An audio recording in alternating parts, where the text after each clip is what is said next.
Wesley played rook c8. And once again, Wesley is never short of ideas. So he finds, as the game goes on, he just never quits and keeps finding them. And it gives him great confidence in his ability to keep the game going. On the other hand, precision is not a bad thing to have. And precision is still, Wesley is a young player. And young Kramnik like precision, that's what I wish he had. For example, in this position, rook c8 is not a bad move, but knight d5, the same idea that was later in the game used, is also very interesting. I mean, what to do now? If you take on d3, then just a sad choice. Now white is gonna get another pawn and it's gonna go pawn up. And this, no, white should be able to convert extra pawn like this into a full point.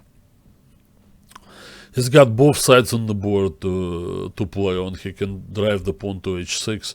He can also improve the queen side, and I mean, he has extra pawn and more space. Has to be win. Alternatives. No, you're probably wondering what's happening after knight takes d5. Okay, no, not this one. I'm sorry. Knight takes d5. Yeah. Here, guys, well,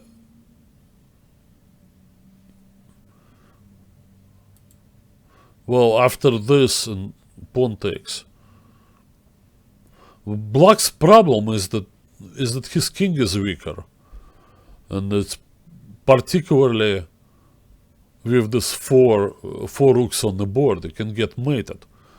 All the same, if you trade off one pair of rooks, then it's a better chance for white to push d6 and the king through. And this position for the king on e4 is very important. Now just this. I mean, that's terrible, right?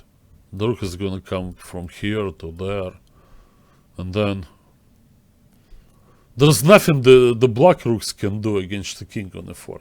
You need minor pieces, right? Maybe a bishop there on a knight somewhere to make trouble for the white king on e4. But rooks cannot do anything. The files are closed.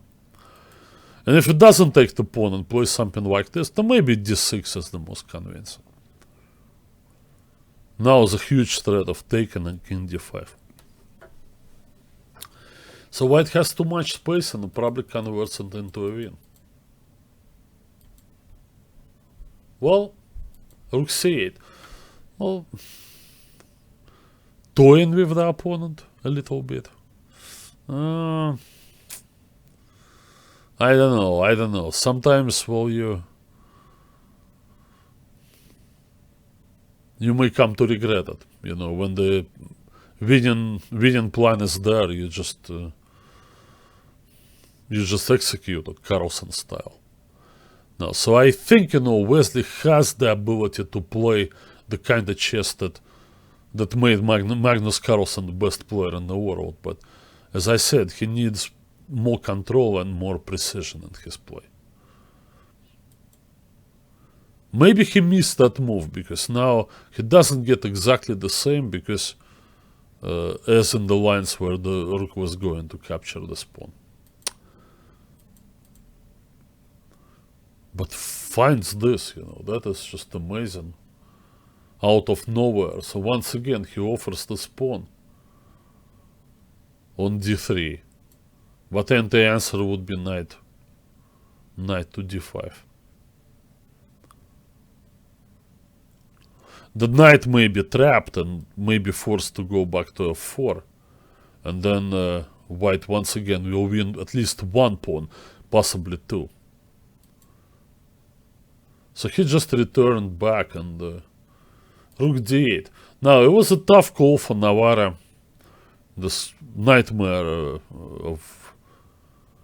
of a game, of course, because you have to defend and it never seems to go away. I thought maybe rook g8, maybe at this moment, to trade. Takes, but then comes this knight d5. Now, capture on d5 is has to be lost, because the white king comes to e4, and the black rook would have to guard against d6 followed by king d5. So now no other choice but take. So interesting, in this situation, it's somewhat different, because we first trade one pair of rooks and then take that. So white has to attack the knight on d3. But it is not clear if he's going to be able to win both pawns. I looked at king g2, and then similar line. Check there, over there. Okay, looks very good for white, and indeed it is. But with 4 rooks on the board, I think, that white would either win the pawn on d4 or make some other threats. But here, even if you're allowed to improve, well, e5 is not that convincing, because black has this amazing defensive idea. I mean, think about it, giving white a chance to get this protected passer. Isn't that amazing? But all the same, then always in reply to king e4 is going to be rook e5 check. White's problem, obviously, is that he cannot use his rook until he eliminated the d-pawn, and it's just, I don't know if he can.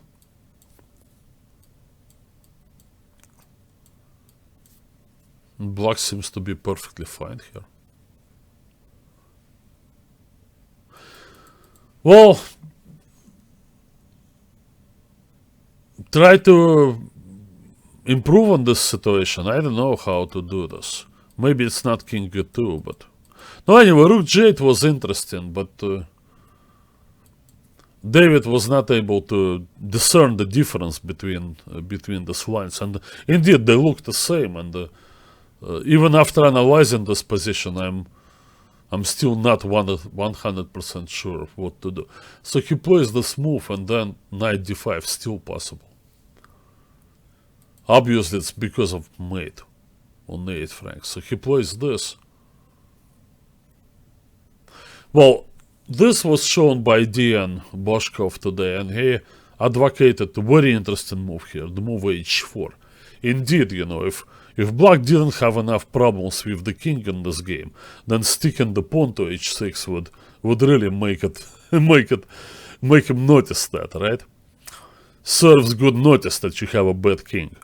But all the same, I don't know, if black ever moves the h-pawn to stop the white pawn from going all the way, then white will have the possibility of rook g6. So therefore, that's just pretty strong plan. I mean, black is a pawn ahead, look at this. With this perfect pawn chain over there, no visible weaknesses. And why is he struggling, and why is he lost, maybe? Just because of the king. The king's safety is main factor and main positional factor ahead of everything else. And we can kind of relate to this when we see the uncastled king on move 15, and we understand, oh well, if you had to give a pawn to get that, that's alright, or even a piece. But the safety of the king is totally different in the endgame. The king that hides in a corner like this is boxed in. It's actually the bad king. A white king is a great king. Don't know how to organize defenses in this position. Not sure. So once again, Wesley missed the best move. That's already second time in this endgame. So he plays great. He has a lot of ideas, but the execution is a little bit off. Maybe it's still the after effect of difficult times, that he had in the spring, with the US Championship and all that. But no, he still has... If it's so, then it's great, because as I said about David Navara, David is unable to keep his position at 27.50 when he's off form. And if Wesley is off form and he keeps he's 2780, no, or whatever he is now.